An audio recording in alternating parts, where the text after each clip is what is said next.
नमस्कार, मी सुस्मिता. न्यूज 18 लोकमतच्या मराठी भाषा विशेष पॉडकास्टमध्ये आपल्या सगळ्यांचं स्वागत. खरं तर आज भरपूर सगळ्या गप्पा होणार आहेत आणि या गप्पा होणार आहेत एका DJ आर्टिस्ट सोबत. क्रेटेक्स हे नाव तुमच्यापर्यंत पोहोचलेलं आहे. कुणाल घोरपडे हा मराठमोळा चेहरा अनेकांच्या मनावरती राज्य करतोय. कुणाल माझ्यासोबत आहे. खरं तर मराठी वाजलंच पाहिजे ही चळवळ तू उभी केली.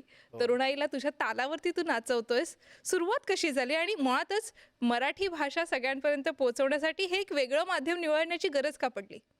तर मी डीजेइंग तर खूप आधीपासूनच करायचो, म्हणजे 8 वर्षापासून. आणि त्यात मी इलेक्ट्रॉनिक म्युझिक प्ले करायचो. तर त्याच्यात असं मराठी असं करावं असं कधी काही आलं नाही. पण कोविडनंतर जेव्हा सगळं बंद झालेलं आणि मी जॉब पण करत होतो ते सुद्धा बंद झालेलं, तर तेव्हा मी असंच चालू केलेलं मराठी. आणि मी मराठी आणि ऐकायचो आधीपासून. बिंग मराठी लहानपणापासून आपल्या घरी आपण ऐकत असतो. तर काय माहिती मला सुचलं की मी हे इलेक्ट्रॉनिक म्युझिक आणि हे एकत्र बनवून बघतो, काय होतं बघूया.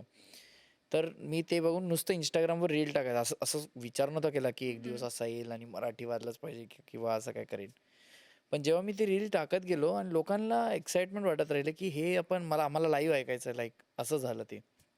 तेव्हा मला मॅनेजर भेटला, रॉक जो कोल्हापूरमध्ये राहतो, आणि त्याने स्वतःहून शो अरेंज केला की हे होईल, क्लबमध्ये पण वाजेल. आणि तेव्हापासून मला जे फॅन्सचं प्रेम भेटायला लागलं, आणि आर्टिस्टचं तेच असतं, त्याला शेवटी फॅन्सचं प्रेम पाहिजे असतं.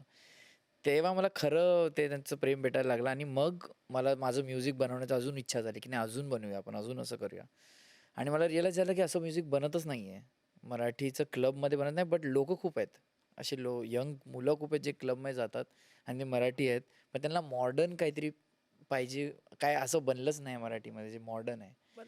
मुळातच तांबडी जांभळीने जी प्रसिद्धी तुला दिली, ती प्रसिद्धी इतकी जास्त होती की ज्यांना मराठी कळतंय त्यांनीही ते डोक्यावर घेतलं. हो. मग अगदी बालगीतांपासून ते जुन्या मराठी चित्रपटांमधल्या गाजलेल्या गाण्यांपर्यंतचं सगळ्याचं कॉम्बिनेशन तू आम्हाला ऐकवलंस. येस. मुळातच क्लब म्युझिक आणि इतर म्युझिक हे वेगळं कसं आहे, हे पहिल्यांदा सांगशील? सो क्लब म्युझिकमध्ये बीट्स जे असतात ते खूप हेवी असतात, आणि त्याच्यात बेस आणि beats because the club atmosphere खूप कॉम्पॅक्ट असतं, ओपन एअर नसतं. तर बरोबर. त्याच्यामुळे बेस आणि बीट ते फील झाले पाहिजेत, तर ते क्लब म्युझिक आहे. आणि वोकल आणि जो प्रकार आहे, जो वोकल्स आहे किंवा मेलोडीज आहे, ते खूप मिनिमल असले पाहिजेत. त्याचं ते कॉम्बिनेशन बॅलन्स्ड असलं पाहिजे. जे आपण कमर्शियल फिल्म म्युझिक ऐकतो त्यात वोकल्स खूप जास्त असतात, कारण की लोकांना ते गुणगुणायचं असतं, त्यांना बोलायचं असतं किंवा त्यांच्याकडे डान्स करायचा असतो. म्हणजे डान्स स्टेपवाला डान्स करायचा असतो. पण हे वालं म्युझिक थोडंसं वेगळं आहे. क्लबमध्ये तुम्हाला कॉन्स्टंटली डान्स करायचा असतो, त्याच्यावर तुम्हाला फील घ्यायचा असतो, तुम्हाला अख्खा रात्र एन्जॉय करायचं असतं. लोकं ड्रिंक्स करतात, खातात पितात, एन्जॉय फ्रेंड्सबरोबर असतात. तर हे डिफरन्स आहे. तर तो मला क्रिएट करण्यात मजा येते सारखं न्यू गाणी मग बनवताना. तांबडी जांभळीचा जन्म कसा झाला हे तर तू वारंवार सांगितलं. हो. पण तांबडी जांभळीच्या यशानं तुला जे नावलौकिक मिळालं, अगदी तू US ला जाऊन आलास.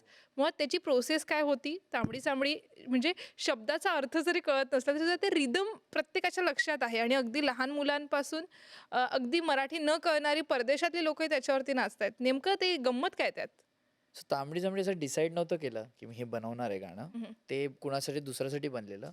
बट तो व्यक्ती काही कामाने बिझी झाल्यामुळे, श्रेयस माझा जो मित्र होता, तो ज्याने लिहिलं आहे तांबडी चांबडी आणि गायलं आहे, त्याला मी ते पाठवलं आणि त्याने तांबडी चांबडी हे बनवून मला दिलं. तर ते जेव्हा मी ऐकलं मला भारी वाटलं, आणि त्या तिसऱ्या व्यक्तीला मी विसरून गेलो की राहू दे, आता आपण दोघं हे गाणं बनवूया. तर आधी मला वाटलेलं हे काय बनलंय, मस्त बनलंय, बट बाहेर त्या गाण्याला टाकायला थोडंसं असं वाटत होतं. बट ते जेव्हा लका तो पार्ट यायचा आणि लोकांना ना काहीतरी स्ट्राईक व्हायचं त्याच्यात, की आणि डान्स करावं असं वाटायचं. तर हे आम्हा दोघांना पण समजलं नाही की एक्झॅक्टली ह्याच्यात काय असं आहे की हे एवढं पॉप्युलर होत आहे. तर हे माझ्यासाठी पण एक काइंड ऑफ रहस्यच आहे की आम्ही असं विचार करून ही गोष्ट बनवलीच नव्हती. हे लोकांचं प्रेम आणि कोइन्सिडेन्स असू शकतो, काही असू शकतो, बऱ्याच गोष्टी एकत्र झाल्या आणि त्याच्यामुळे ते लोकांना आवडायला लागलं. आता बरेच नॉन महाराष्ट्रीयन लोक जसे आहेत त्यांना ते आवडायला लागलं आहे. तर ते पण मला समजत नाही ते कसं त्यांना आवडतंय. त्यांना डान्स करावंसं वाटतं, आणि बरेच लोकांचे डान्स करायचे रील्स असतात, तर मे बी त्यांना त्याच्यावर डान्स करायला आवडत असेल.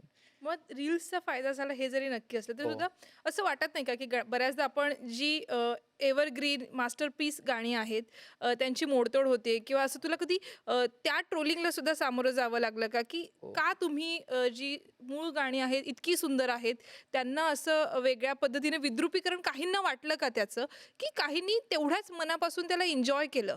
सो एक पर्टिक्युलर लोकांना वाटतं, अजूनही वाटतं, की हे गाणी अशी का करतात? पण ते ओके आहे, कारण की त्यांना कदाचित क्लब म्युझिक आवडत नसेल. सगळ्यांनाच क्लब म्युझिक जगात आवडतं असं काही गरज नाही किंवा असं कंपल्सरी पण नाही आहे. त्यांना तो वेगळा म्युझिक प्रकार त्यांना वाटतं, की नाही हे ह्याची वाट वाट लावल्यासारखं आहे. पण ज्यांना ते क्लब म्युझिक आवडतंय, ते लोकं कधी त्या गाण्यांना त्या तालात कदाचित कन्झ्युम करूच नाही शकत. कारण की त्यांना तेवढं पेशन्स नाही आहे. ते मॉडर्न पोरं आहेत. ते लोकं आत्ताची म्युझिक ऐकतात, ते इलेक्ट्रॉनिक म्युझिक ऐकतात. आणि राहिला भाग रिमिक्स करण्याचा किंवा काय, इलेक्ट्रॉनिक म्युझिक हे रिमिक्स करण्यासाठीच फेमस आहे. हं, हं. त्याच्यात जे बाहेर पण इलेक्ट्रॉनिक म्युझिक बनतं ते जॅझ एलिमेंट्स घेऊन त्याच्यात इलेक्ट्रॉनिक बनवतात. कुठलंतरी सोल, फंक वापरतात जे त्यांच्या 70s-60s कदाचित तिकडे त्यांना बॅकलॅश भेटत असेल, की बरोबर. आमचे चांगल्या गाण्यांची तुम्ही का वाट लावताय? पण ॲज अ सेड हे मॉडर्न म्युझिक आहे. आत्ताची मुलं जे ज्याला जसं पद्धतीने कन्झ्युम करतात. आता जसं लाजरान साजरा मोठा माझा रिमिक्स जे मी बनवलं. आताचे 16 वर्षात 20 वर्षाची पोरं त्याच्यावर नाचतायत. त्यांना ते ओरिजिनल गाणं कदाचित भेटूच नसतं शकलं किंवा ते कन्झ्युम नसते करू शकले. आणि बरोबर. त्याचा ताल खूप असा जुना आहे. हं, हं, ते हं. कदाचित एका एज ग्रुपलाच कनेक्ट होतात आवडेल. ते लगेच. Yes, exactly. मुळातच कनेक्ट करत असताना म्हणजे मला तुझं ते मामाच्या गावाला जाऊया ते आवडलं. परत त्यानंतर आपण जेवलीस का अगदी रिसेंटली हो, जे आहे. हो. तर यामागचं इंटेन्शन काय आहे? म्हणजे मराठीतले शब्द जसं चला, बसा, अगदी आपण साधे-साधे शब्द मराठीतले हो. सगळ्यांपर्यंत पोहोचवतोय. मग ह्या गाण्यांना लिहिताना किंवा रिमिक्स करताना काय डोक्यात होतं? सो मेन गोष्ट माझ्या डोक्यात असते, की मराठीचा काहीतरी जो मेन पार्ट आहे ना गाण्याचा, तो मराठीमध्ये असला पाहिजे. ते सगळ्यात इम्पॉर्टंट आहे. त्याच्या व्यतिरिक्त मी जे आजूबाजूला बनवतोय ते काही असू शकतं. पण मेन पार्ट मराठी असल्यामुळे त्याच्याने काय होतं, मी जेव्हा हे गाणं बाहेर कुठले प्ले करतो किंवा फॉरेनचं कोणाला प्ले करतं, तो त्याला जेवलीस का? तो पण त्याला जेवलीस काच ऐकेल. हं, हं, हं. पण जेव्हा एक आपला माणूस तो बघेल, की अरे बाबा हे गाणं आपलं फेमस होतं, तर त्यांना त्याचा अभिमान वाटतो. अरे बघा आपलं गाणं आहे, ते हे लोकं ऐकतायत. कारण की ती डिरेक्शन मला तशीच ठेवायची आहे. कारण की त्याच्यात जर मी चेंज करू शकतो, हिंदी किंवा पंजाबी किंवा काही टाकून जे ऑलरेडी चाललंय. मला जर सगळे ते करतायत, तर मग आपल्या भाषेवर कोण लक्ष देणार? तर मला असं वाटतं मला जर ते टॅलेंट आहे माझ्यात, तर मी ते माझ्या पद्धतीने मी वापरेन मग मराठी आता गाण्यातून. ज्यावेळेला तू सॉन्ग सिलेक्शन करतो, त्यावेळेला मराठी साहित्याचा अभ्यास करावा लागतो का? कारण डी-जे ॲज अ प्रोफेशन म्हणून पण लोक तुझ्यामुळं बघायला लागलेले आहेत. तर म्हणजे मुळात तर एक तर तुझी वाट वेगळी, त्या हो. वाटेवरती चालणं आणखीन कठीण आहे आणि त्यात मराठीचा झेंडा घेऊन जाणं किती कठीण होतं का सोपं करून घेतलंस तू? नाही, खूप कठीण तर आहे. अजूनही कठीण आहे. बट ते मला जसं मी सांगितलं, मला ते फॅन्सचं जे प्रेम आहे, हं, हं. जे एवढं डेडिकेटेडली त्यांना आवडतं आणि ते जसे मला भेटतात तर हाय हॅलो पण बोलत नाही, मराठी वाजलंच पाहिजे असं बोलतात. तर मला त्याच्यासाठी असं वाटतं, की बाबा ह्यांच्या प्रेमासाठी मी बनवतोय. हे काही लोकं आहेत, मला माहिती आहे मी जगात हर एक व्यक्तीला नाही खुश करू शकत. हं, हं. पण जे खुश झालेत, मला त्यांनाच खुश ठेवण्यात आनंद आहे आणि मला त्यांच्यासाठीच गाणं बनवायचं. आता राहिला भाग, की हे कठीण काय? हं. जसं फॉर एक्झाम्पल आता अजून पण लोकं पंजाबी आणि ह्याच्याशी इन्क्लाइंड आहेतच. बरोबर. त्यांना तेच पाहिजे आणि असं मी बोलत नाही पंजाबी लोकं, मराठी लोकं पण त्यांना पंजाबी पाहिजे किंवा ते पाहिजे. तर त्याच्यामुळे मला जरा असं होतं, की आता जर मी म्हणजे सेफ प्ले केलं, तर मी सगळं प्ले करून टाकेन, बरोबर. की बाबा मी सेफ आहे, मी खूप चांगला डीजे आहे, मी सगळ्यांना खुश करू शकतो. पण मी कुठेतरी ज्याला मी मानतो डेव्हिड गेटा जो एक डीजे आहे, त्याचा एक कोट आहे, की "a good DJ is a person who makes sure that everyone is enjoying but in your style." जर मी सगळ्यांना खुश करतोय, तर मी एक नॉर्मल डीजे आहे. पण मी जर सगळ्यांना माझ्या पद्धतीने खुश करतोय, तर ग्रेट डीजे बनेल. तर मला माझं पाथ मला तिथे घेऊन जायचं आहे. सो ते मुश्किल आहे, बट मला असं वाटतं ते चॅलेंज आहे. गेम खेळण्यासारखं आहे, हं, हं, की हं. जेवढं हार्ड होत जाईल, मला तेवढं लेव्हल खेळायला अप करायला आवडेल. लागेल. येस. मुळातच लेव्हल अप करत असताना आपल्याकडे आज मराठी भाषेवरती इतकं लिहिलं गेलेलं आहे, इतका सुंदर इतिहास आहे, इतकं बालसाहित्य आहे. ते बालसाहित्य, ते करंदीकरांचे विचार किंवा पुलंचे विचार, हे वेगवेगळ्या पद्धतीने तू मांडतो. म्हणजे अगदी तांबडी चांबडीमधनं तू सर्वसामान्यांचं आयुष्य दाखवलेलं आहे. त्याच्यावरती आईही नाचताना दिसते. क्लबमध्ये अनेक त्याच्या समवयस्क राइट. मुलं नाचतायत. तर हा कनेक्ट मराठीतला कुठेतरी हरवत चाललाय असं वाटतं का? की मराठी लोकांनी सुद्धा प्रयोग करायला हवेत असं वाटतं? ॲक्चुअली आता तांबडी-जांभळी तुम्ही सांगितलं ते ॲक्चुअली क्रेडिट जातं श्रेयसला. कारण की त्याने हे गाणं लिहिलं आणि त्यांच्या विचारातून बिकॉज तो रॅपर आहे आणि तो हं, हं. स्वतः लिहितो. सो हरवत जातं असं मला नाही वाटत आहे. ओके. ते आहे, फक्त ते लोकं एक्सप्रेस करत नाहीयेत. आता एक्सप्रेस करण्याचे माध्यम जर नवीन बनवले, तर ते जे आता क्रिएटर्स आहेत, मराठी जे क्रिएटर्स आहेत, म्युझिक असू दे, एंटरटेनमेंट इंडस्ट्री असू दे, त्यांनी ह्या लाईफकडे बघितलं पाहिजे, की आता माध्यमं चेंज झालेली आहेत. तुम्ही ज्या प्रकारे ते मेसेजला पोहोचवतायत, तो प्रकार चेंज करा, मेसेज तोच राहून द्या. तसं जसं मग मी गाणं, ज्याला मला लाजरा साजरा मुकडा गाणं, मी त्याला त्याला इंग्लिशमध्ये कन्व्हर्ट करून नाही बोलत. लाजरा साजरा मुकडा प्ले करतोय. बट त्याची पद्धत वेगळी आहे. ती पद्धत आजकालच्या लोकांना आवडते. तुला आवडणारी मराठीतली गाणी कोणती आणि तुला वाटतं की भविष्यामध्ये याच्यावरती मी काम करेल आणि आणखीन ही गाणी लोकांपर्यंत पोहोचायला पाहिजेत म्हणजे अगदी आपण ऍक्टिंग पासून ते गाण्यापर्यंत मास्टर लोक आपल्याकडे आहेत. हो. तर या सुवर्ण संधीला तू कसं वापरशील त्यासाठी?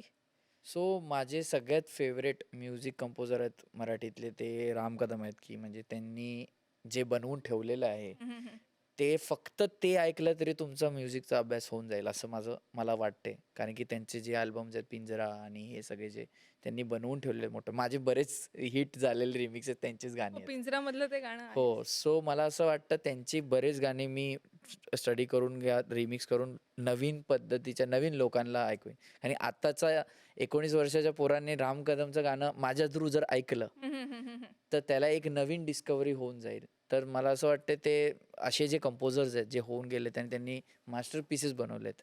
बट आताचे पोरं ते एक्सप्लोरच करू नाही शकत किंवा त्यांना त्याच्यात इंटरेस्ट वाटत नाहीये. त्यांना मी वाटत नाही, मुळात का वाटत नाही हाच मोठा कळीचा मुद्दा आहे. आणि हां. ज्यावेळेला तुझं ते ऐकतात हो. हे सगळ्यांना कळतंय त्यावेळेला हो. तुझ्याकडनं एक्सपेक्टेशन्स पण वाढतात का? हो. एक्स्पेक्टेशन्स असं नसतं. मला तरी असं कधी वाटलं नाही लोकांच्या एक्स्पेक्टेशन्स आहेत की नाही. आणि जे करतोय ते त्यांना आवडतंय. ऑफकोर्स त्यांचे एक्स्पेक्टेशन आहेत की अजून नवीन गाणी आणू, अजून नवीन-नवीन आम्हाला गाणी पाहिजेत. सो ते एक्स्पेक्टेशन आहेत, ते हर आर्टिस्टकडे असतात. आणि जसं तुम्ही सांगितलं की आताच्या लोकांना ते समजत का नाही आहे. तर तो नॉर्मल प्रकार आहे. चेंज होतच जातो. आपण 10 वर्षाआधी मोबाईल वेगळ्या पद्धतीने वापरत होतो. आता वेगळ्या पद्धतीने वापरतो. पुढच्या 10 वर्षात काहीतरी वेगळ्या पद्धतीने. सो तो चेंज होत जाणार. तो युनिव्हर्सल गोष्ट आहे ती. ती आता अशी गोष्ट लोकं आता का नाही करत आहेत ह्याचा विचार करण्यापेक्षा मी कसं आत्ताच्या लोकांना ते दाखवू, हे मी विचार करतो, की how could I be the change? मुळात मला प्रश्न अनेकदा असाच पडतो की संगीताचे एवढे प्रकार आहेत, अगदी क्लासिकल पासून इलेक्ट्रॉनिक म्युझिक पर्यंत, हो. परदेशातलं म्युझिक आपण घेतो. रिदम हा कायम कॉन्स्टंट असतो, त्याला भाषेचं बॅरियर नाहीये, त्याच्यामध्ये जी गंमत आहे ती ऐकल्यानंतर जाणवते. करेक्ट. ती मेंटेन करण्यासाठी बॅकएंडला काय काम करावं लागतं? म्हणजे ज्यावेळेला तू डीजे म्हणून हे सगळं प्ले करत असतो, तर त्यामागची मेहनत किती महत्वाची असते? सो मेन तर माझी मेहनत असते, मी अप टू डेट असतो जे इलेक्ट्रॉनिक म्युझिकमध्ये चाललंय ह्याबद्दल. मी जे नवीन आलंय, जे गाणे आलेत कॉन्स्टंटली ते ऐकणं, त्या फील्डमध्ये अप टू डेट राहणं. कारण की सगळ्यात जास्त इव्हॉल्व होणारी म्युझिक आहे इलेक्ट्रॉनिक म्युझिक. कारण की ते एक फक्त लॅपटॉपवर बनवू शकतो. त्याला वाद्य यायची पण असं गरज अशी नाही आहे. सो मी त्याच्याशी अप टू डेट राहतो. कितीही केलं मी बनवतोय, कारण की मी त्याच्यात अप टू डेट राहिलो तर मी माझ्या आर्ट फॉर्ममध्ये इव्हॉल्व होत जाईन. तेच हार्ड आहे. कारण की त्या एवढ्याशा इलेक्ट्रॉनिक जॉनरमध्ये पण किती सारे सब जॉनर आहेत. तर ते समजणं, कुठले त्याच्यातला हिस्ट्री समजणं, त्या जॉनरची हिस्ट्री समजणं. सो हे कॉन्स्टंट अभ्यास करतच असतो. आणि ते आजकाल Instagram असल्यामुळे तुम्ही 4 अकाउंटला ते फॉलो करता, तुम्हाला तेच बघायला भेटतं. तर ते ईझी पण झालेलं आहे. बुक्स पण रीड करणं ईझी झालेलं आहे. आजकाल तुम्ही फोनमध्ये अख्खं बुक रीड करू शकता. सो ते करत असतो मी कॉन्स्टंट इव्हॉल्व होण्यासाठी. मुळातच आपण जर बघितलं तर तुझा जो ऑडियन्स आहे तो साधारणपणे टीनेजपासून 35-40 पर्यंतचा ऑडियन्स हा हो. बऱ्यापैकी आहे. हो. तर या ऑडियन्सची चव ओळखणं, जसं मराठी साहित्याला जर पुढे न्यायचं असेल तर याच्यातनं रस्ते सापडतात असं वाटतं का? आज जेव्हा तू मराठीचा अजेंडा घेऊन जातो आहे किंवा मराठी वाजलंच पाहिजे ही कन्सेप्ट लोकांपर्यंत घेऊन जातोय, त्यांनी त्याचा स्वीकार कसा केला आणि ती पद्धत नेमकी काय होती की ज्यामुळं तुला वाटतं की भविष्यामध्ये मराठी साहित्य, मराठी म्युझिक हे सुद्धा इव्हॉल्व होऊ शकेल? आय गेस तेच मॉडर्न आर्ट फॉर्म. मी जे मॉडर्न आर्ट फॉर्म चालत होतो त्या फॉर्ममध्ये कन्व्हर्ट केलं. जे मला दाखवायचं होतं. आता कुठलाही कुणाला जर साहित्य दाखवायचं असेल, कुणाला जर कविता दाखवायच्या असतील, तर त्यांनी हे समजावं की जग पुढे गेलेलं आहे. तुम्ही त्याला त्या पद्धतीमध्ये नाही दाखवू शकत जे 20 वर्षाआधी ज्या पद्धतीत त्याला दाखवत होते. तुम्ही दाखवा. मग लोकं बोर होतील, मग कंप्लेन करू नका. कारण की लोकं इव्हॉल्व झालेले आहेत. आता लोकांचं अटेन्शन स्पॅन 3 सेकंड पर्यंत आहे ॲव्हरेज. जर बरोबर. तुम्ही त्यांना लाँग फॉर्म कंटेंटमध्ये मी हे नाही सांगत आहे सगळ्या लोकांनी बसून रील बनवा. बट ते तुम्हाला जाणीव झाली पाहिजे, की लोकांचं अटेन्शन स्पॅन कमी झालं आहे. लोकांना ग्रास्प करण्याची पद्धत पण चेंज झालेली आहे. जसं आता फॉर एक्झाम्पल बेस्ट एक्झाम्पल भाडीपा. भाडीपा जे काइंड ऑफ सिरियल बनवतं, जे कंटेंट बनवतं, ते एवढ्या नवीन पद्धतीत असतं, की आताच्या शाळेत जाणाऱ्या आणि कॉलेज जाणाऱ्या पोरांना ते अजून बघावंसं वाटतं. पण तीच पद्धत जर त्यांनी एकदम ओल्ड पद्धतीत दाखवली असती, तर ते नसतं समजलं. बरोबर. विचार तोच आहे, पण पद्धत चेंज केली पाहिजे असं मला वाटतं आणि त्यांनी हे बघितलं पाहिजे, की आजकालचे लोकं काय आहेत किंवा आजकालचं कंटेंट जे आहे ते कन्झ्युम करणं. बघणं, की बाहेर काय चाललंय. कारण की आताची पिढी बाहेरचं बघते. इंटरनेट सगळ्यांकडे आलेलं आहे. आज मी यूएसमध्ये चाललेला आजचा एपिसोड आजच बघू शकतो, जे आधी पॉसिबल नव्हतं. तर त्यांनी ते कंटेंट बघावं, की काय चाललंय आणि त्याच्या हिशोबाने आपल्या ह्याच्यात चेंजेस करावे. मुळात मेनस्ट्रीम मीडिया जो आहे किंवा मेनस्ट्रीम म्युझिक इंडस्ट्री जी आहे त्याला कुठेतरी एक पॅरल वे यूट्यूबमुळे मिळाला असं वाटतं का? किंवा हो. इंस्टाग्राममुळे, स्पॉटिफाय सारख्या प्लॅटफॉर्ममुळे किंवा इतर अनेक बॅनर्समुळे ते शक्य झालं असं वाटतं? हो, डेफिनेटली. कारण की ॲज आय सेड, की आता मी इथे बसून कुठलातरी यूएसचा सीरीज बघू शकतो हम्म. आणि बिकॉज आता लोकलायझेशन पण एवढं वाढलेलं आहे, की स्क्विड गेम बऱ्याच लोकांनी हिंदीमध्येच बघितलंय. हो. ते आहे कोरियन. 20 वर्षाआधी हे पॉसिबल नव्हतं. आज मी एक कोरियन सीरीज बघतोय. आज लोकं त्यांच्या कॅरेक्टरचे फॅन आहेत. हा पॅरलल युनिव्हर्स कसा क्रिएट झाला? कारण की आधी जेव्हा मी लहान होतो, मी तर तेच बघायचो जे माझ्या टीव्हीवर असायचं, जे इकडे बनवलेलं आहे. माझ्या डोक्यात विचार पण येणार नाही की कोरियामध्ये काय चाललेलं आहे. आजकालचे लहान पोरंसुद्धा ते बघतायत. सो मला असं वाटतं खूप चांगली गोष्ट झाली आहे ही. कारण access within like click of a बटनवर आलेला आहे. तर असल्या ऑडियन्सला जर ॲज अ क्रिएटर मला समजलं पाहिजे ते काय बघतायत, काय चाललंय मार्केटमध्ये. मुळात ज्या वेळेला आपण बघतो की एकीकडे एवढी कॉम्पिटिशन आहे, वेगवेगळ्या मराठी फिल्म्स येत आहेत, वेगवेगळे म्युझिशियन्स आहेत, हो, अ, त्यांच्याकडनं संगीतामध्ये खूप सारे प्रयोग पण केले जातात. अगदी सैराटसारखं बेस्ट सॉन्ग आपल्याकडे आहे हो. किंवा चंद्रा आहे. मग या गाण्यांना सुद्धा तितकंच पसंती मिळते का? आणि जर मिळत असेल तर मग तो ट्रेंड सेट होणं किती कठीण झालं आता? टू बी ऑनेस्ट ते त्या फील्डमध्ये मी एवढा विचार करत नाही. मी पूर्ण गट फिलिंगवर जातो. कारण की मला असं वाटतं जर तांबडी-चांबडी जेव्हा मी बनवलेलं मी काही विचार नव्हता केला. तर मी एवढा जर विचार केला, तर कदाचित मी असं काहीतरी बनवेन जे फक्त मलाच समजतं लोकांना समजत नाहीये. तर मला असं वाटतं साठी बनवायचं. गो विथ द फ्लो ओके. माझ्यासाठी बनवायचं. मला जर कारण की तांबडी-चांबडी मला आवडलेलं आणि श्रेयसला आवडलेलं म्हणून आम्ही बाहेर टाकलं. आम्हाला अशा टाईपचं गाणं कुठेच नव्हतं. तर मला असं वाटतं गो विथ द फ्लोवाली जी मेंटॅलिटी आहे ती मी ठेवतो, की मला आवडलं पाहिजे. कारण की माझं विजन राईट आहे. माझं विजन भटकत नाही आहे. हम्म, हम्म. तर जर असल्या विजनच्या माणसाला जर ती गोष्ट आवडते, तर ते कुणाला तरी आवडेल. तर मी तेवढाच विचार करतो. मी एवढा डीपमध्ये जात नाही, की काय होईल, मग ऑडियन्स कसा आहे किंवा काय. कारण की ऑडियन्सचं टेस्ट 5-5 मिनिटांनी चेंज होते. हो.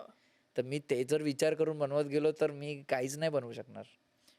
एक दुसरा महत्त्वाचा मुद्दा या निमित्ताने येतो की या ज्या वेगवेगळ्या प्लॅटफॉर्म्स आहेत त्याच्यावरती ऑडियन्सची टेस्ट ही कायम बदलतीये. हो. पण मराठी भाषेचा मुद्दा ज्यावेळेला तू सगळ्यांसमोर घेऊन गेलास त्यावेळेला किती चांगला प्रतिसाद होता? काही पबवाल्यांनी तुला अडवलं का? किंवा हं. आत्ता जी चळवळ उभी झालेली आहे की तुला बघितलं की मराठी वाचलंच पाहिजे, हो. हे अगदी न मराठी अमराठी माणसाला सुद्धा वाटतं. हो. ते का? आणि त्यावेळची परिस्थिती काय होती? मला तरी कोणी अडवलं असं नाही. म्हणजे नको प्ले करू. हां, बरेच आधी व्हेन्यूजने हे केलं, की नाही, नाही आम्ही आता ह्याचा शो नाही करत. म्हणजे जेव्हा आम्ही अप्रोच केलं, की नाही, नाही आम्ही आता इंटरेस्टेड नाही आहोत. Which is fair. असं गरज नाही, की हर एक क्लबने मला एक्सेप्टच पण मग करावं. परदेशात तर ॲक्सेप्ट केलं गेलं ते ना? आता केलं ना. हं. मला प्रूफ करावं लागलं ना. मला एक हिट गाणं द्यावं लागलं. मग जाऊन ते झालं. आणि आय गेस तीच पद्धत आहे बाहेर. तुम्ही कुठल्याही एंटरटेनमेंट फील्डमध्ये असाल, तुम्ही बिना प्रूफ करून हे एक्सपेक्ट नाही करू शकत, की लोकं मला सपोर्ट का नाही करत. तुम्हाला कॉन्स्टंट गाणं बनवत राहणार. तांबडी-जांबडी माझं 300 या 350 गाणं असेल, जे मी हं, हं. बनवलंय आत्तापर्यंत. तेव्हा जाऊन एक काहीतरी निघालं ना. तर मला असं वाटतं, की प्रूफ करावं लागलं मला ती गोष्ट आणि क्लब्समध्ये पण तेच होतं. आता मला क्लब स्वतःहून ते लोकं इन्क्वायर करतात, की नाही आम्हाला क्रिएटेक्स पाहिजे. का? कारण की मी जेव्हा शो करतो तेव्हा तेवढे लोकं येतात. ते प्रूफ झालंय त्यांना. ते प्रूफ झाल्याशिवाय कोण कशाला मला बोलवेल. आणि राहिला गोष्ट की आधी हे करायचे नाही की मराठी प्ले नाही करायचे, मला नाही वाटत त्यांची चुकी आहे त्यात काय. मराठी क्लबवाली मराठी गाणी बनलीच नाही आहेत, तर तो डी जे पण काय प्ले करणार. चला झिंगाट आणि एक दोन गाणं, काय ते अख्खा रात्र तर नाही प्ले करू शकत ना 2-3 तास तेच गाणं, असं आहेच कुठे काय. तर मी डिसाईड केलं, चल मी बनवतो, प्ले करून बघतो. तर तेव्हा कुणी मना केलं. मग ते डिमांड अँड सप्लायचं गणित जुळून मग आलं. तेच आहे की मी बनवत गेलो. मी डिपेंडेंट नाही राहिलो की नाही कोणतरी बनवेल मराठी गाणी आणि कोणतरी हे करेल. मला माहिती आहे ना, मला येतं. मी एव्हरी वीक एक गाणं बनवत गेलो, जे मी अजूनही करतो. हम्म. मी जर वाट बघत बसलो आणि कोणतरी काहीतरी करेल हे करत बसलो नाही, तर माझं सिम्पल आहे की जर चॅलेंज आहे, जर मला प्रॉब्लेम दिसतोय आणि मला माहिती आहे की माझ्याकडे सोल्युशन आहे, तर इम्प्लिमेंट करूया. इन्स्टेड ऑफ थांबून विचार करून की काय, नाही नाही प्रॉब्लेम आहे बाबा, हे लोक मला प्ले करायला देत नाही. नाही, काहीतरी जेन्युइन रिझन असेल, त्याच्यामुळे कोण कुणाला तरी अडवतंय. कोण कुणावर पर्सनल काढण्यासाठी कोण याचं करत नाहीये. सो ते तसंच होत गेलं मग मग पुढे. तांबडी चांबडीचे जे लिरिक्स आहेत ते हो. आम्हाला तुझ्या शब्दात ऐकायला आवडतील. हे याकरता म्हटलं की त्यातला प्रत्येक शब्द हा प्रत्येक वयोगटाला जुळतोय, ते कशामुळे शक्य झालं? आय थिंक ते पूर्ण क्रेडिट श्रेयसला जातं. मी एक रायटर नाही आहे ना, मी सिंगर आहे. मी पूर्ण ट्रस्ट केला श्रेयसवर. श्रेयसने जेव्हा मला सांगितलं की हे गाणं आहे, मी ते ऐकलं, मला आवडलं आणि मी त्याला पूर्ण ट्रस्ट केलं ना. मी त्याच्या क्रिएटिव्ह प्रोसेसमध्ये काय बोललो, उलटा actually to be very honest, मी त्याला बोललो तांबडी चांबडी हे शब्द जरा मला ऑड वाटतोय, दुसरं यूज करूया का, असं मी त्याला विचारलेलं. बट त्याने त्याचं उत्तर चांगलं दिलेलं की जर आपण मराठीत काहीतरी नवीन करतोय, तर आपल्याकडे फ्रीडम आहे नवीन वर्ड्स इन्व्हेंट करायचा, तर आपण ते करूया.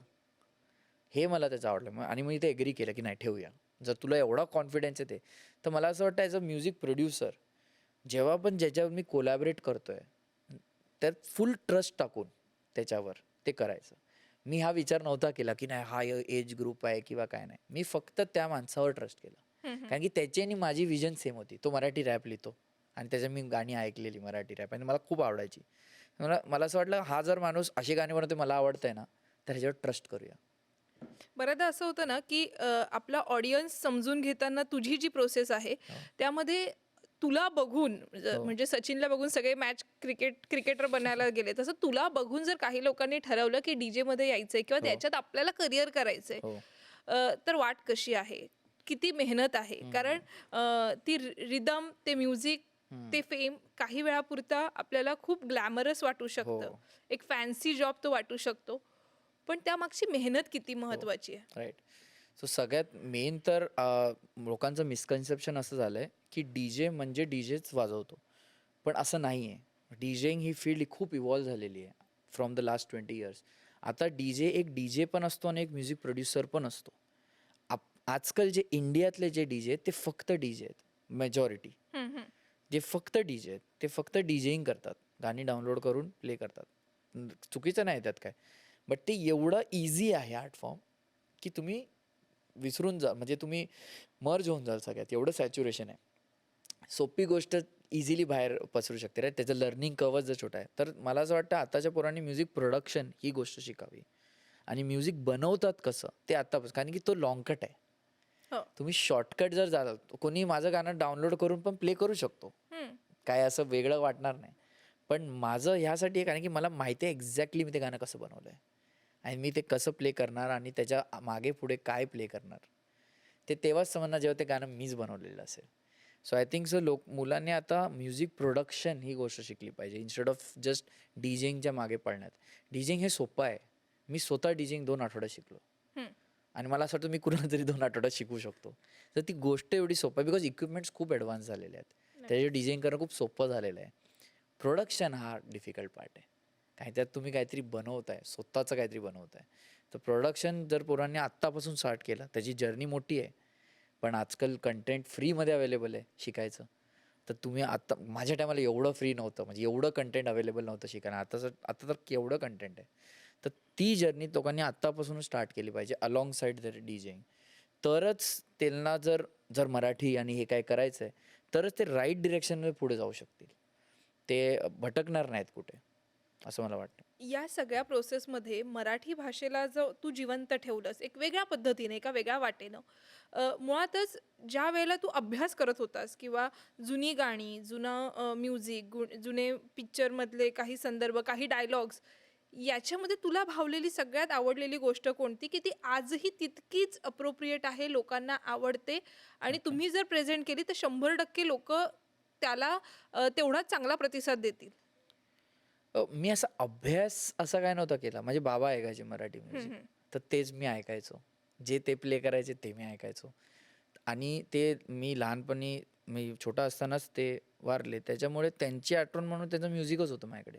आणि तीच आठवण होती की ते गाणं लावून नाचतात आणि असं नाही मराठी, ते सगळ्या टाईपचे म्युझिकवर ऐकायचे. तर माझा अभ्यास तेवढाच आहे. मी अभ्यास बसून असा केला नाही. मी फक्त गाणी ऐकलेत. मी असं नाही, नाही हे असं आहे, या काळी, या काळी. कारण कसं असतं माहिती आहे, कर्स ऑफ नॉलेज ज्याला बोलतात. तुम्हाला अति माहिती असली ना कसल्या गोष्टीची, मग त्याची वाट लागते. Too many chefs spoil the किचनवालं सिच्युएशन होऊन जाते. तर मला असं वाटतं माझ्या डोक्यात जेवढं इन्फॉर्मेशन आहे, मी तेवढ्यालाच कसं फुल होऊ. मी अतिशोक्ती जर शिकायला गेलो तर काय होईल ते स्पॉईल होऊन जाईल आणि मी काहीतरी असं बनवेल जे फक्त मला समजतंय, जगाला काहीतरी समजतच नाही. तर माझ्यासाठी मी जेव्हा हे व्हिज्युअलाइज करतो, कुठलं गाणं पिक करतो, माझं असं तीच मेमरी आहे माझ्या डोक्यात. अरे हे गाणं मी इथे ते ऐकलेलं, हे गाणं मी रेडिओला सकाळी म्हणजे बाबांनी लावलेलं तेव्हा मी लहान होतो. ती मेमरी आहे माझ्या डोक्यात, ती जस्ट काढून मी ते गाणं बनवतो. मी असा कधी स्पेसिफिकली विचार कधी केला नाही. तर तेव्हा मला लाईक हे समजलं, तुम्ही बोलता की बेस्ट पार्ट कुठला आहे, तर मला असं वाटतं मराठीतले जे कंपोजिशन आहेत वोकलचे, द जसं की म्हणजे जसं लाजरांचा ना मुकडा. आता तुम्ही तुम्ही हे विसरून जावा की तुम्हाला मराठी येते, फक्त हम करा ना ना ना ना ना ना ना ना ना ना ना ना ना. हे ब्युटिफुल आहे, खूप आहेत असे. हे मी हे नाही सगळ्यात दुसऱ्या भाषेत नाही आहेत, बट मराठीतले जे आहेत ते खूप ब्युटिफुल आहेत. कारण की लहान असताना मला ते लिरिक्स यायचे नाही, मला तर फक्त ट्यून समजायची. हो. ना ना ना ना ना ना ना. आणि जे फोक सॉंग्स आहेत आपले आगरी कोळी सॉंग्स आहेत, नाकवा बोटी न आले का, ते ते कंपोजिशन एवढे ब्युटिफुल आहेत. आता काय माहिती नाही ते डिवाईन झालेलं आहे आणि ते ब्युटिफुल बनलेत, किंवा आपली भाषाच अशी आहे की शब्द ते जुळून येतात आणि तसं ते बनतं. तर ती मला खूप भारी गोष्ट वाटते मराठीची. आणि त्याच्यामुळे मला असं वाटतं ते कंपोजिशनची जी पॉवर आहे ती एवढी पॉवरफुल आहे की ती इंटरनॅशनली पण तेवढंच आवडेल लोकांना, जेवढं इकडच्या लोकांना आवडतंय.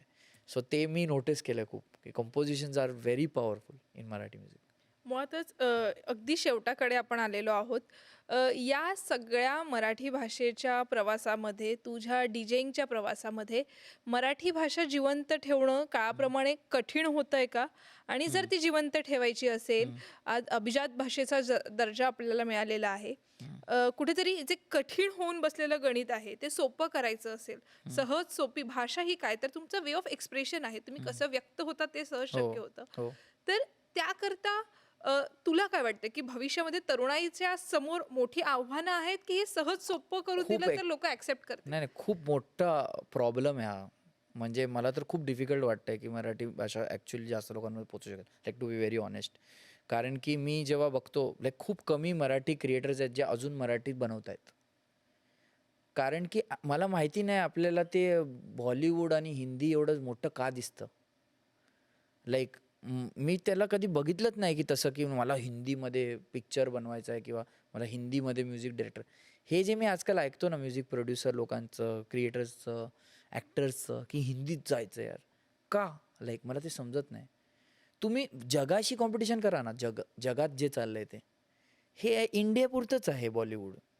मला तरी असं वाटतं. ते स्वतःला मोठं समजतात, पण ते इंडियापुरतंच आहे. जगात जे चालतं, आता जसं मी डीजेइंग करतोय, मी हे नाही समजत आहे की मला इंडियात बॉलिवूडचं मला पण एखादं काय बोलतात बॉलिवूडच्या पिक्चरमध्ये किंवा नाही, मला इंटरेस्ट पण नाही आहे. भेटलं तर ठीक. पण जगात जो बेस्ट डीजे आहे, तो माझा कॉम्पिटिशन आहे. आणि तो मराठीत आहे. हां, मराठीतच करणार मी. जगात जो मोठा माझी भाषा आहे, हे माझे साऊंड आहेत, तो कॉम्पिटिशन मी त्याच्याशी करणार. मला मला पाहिजे की मी त्याच्या लेवलपर्यंत राहू. Competition is a wrong word. पण मी त्याच्या काय बोलतात त्याच्या तो दर्जा, ते दर्जा, standard. येस, त्याच्या दर्जावर मी माझ्या मराठी लँग्वेजला ठेवू. कारण की जगात आहे ना हे चालत नाही. स्वतःचे आपले कल्चर बाहेर आणणं ना त्यांना खूप आवडतं. Spanish is the biggest example. Spanish music आज जगात टॉपमध्ये, जगात असं नाही की त्यांच्यामध्ये की आमचं फर्स्ट गाणं नाही. Spanish music, Spanish artist, bad बनी करून एक आर्टिस्ट आहे, तो त्याची गाणी टॉप 10मध्ये असतात डायरेक्ट वर्ल्डच्या गाण्यांमध्ये. स्पॅनिश बोलतो, तो स्पॅनिशच बोलतो, त्याच्या गाण्याने इंग्लिश नसतं. का तिकडे पोचू शकला? कारण की ते लोक तेवढा अभिमान असतो त्यांना. ते लोक त्यांच्या देशापर्यंत कॉम्पिटिशन नाही करत आहेत, ते लोक जगाची कॉम्पिटिशन करत आहेत. तो स्तर मराठीनं गाठावा असं वाटतं तुला? मला तर 100% वाटतं. बट ज्या टाईपचं चेंजेस मला दिसत आहेत, क्रिएटर्स जे पटकन हिंदीमध्ये मूव्ह होऊन जातात आणि हे लावतात की रीच नाही भेटत, रीच वाढली पाहिजे.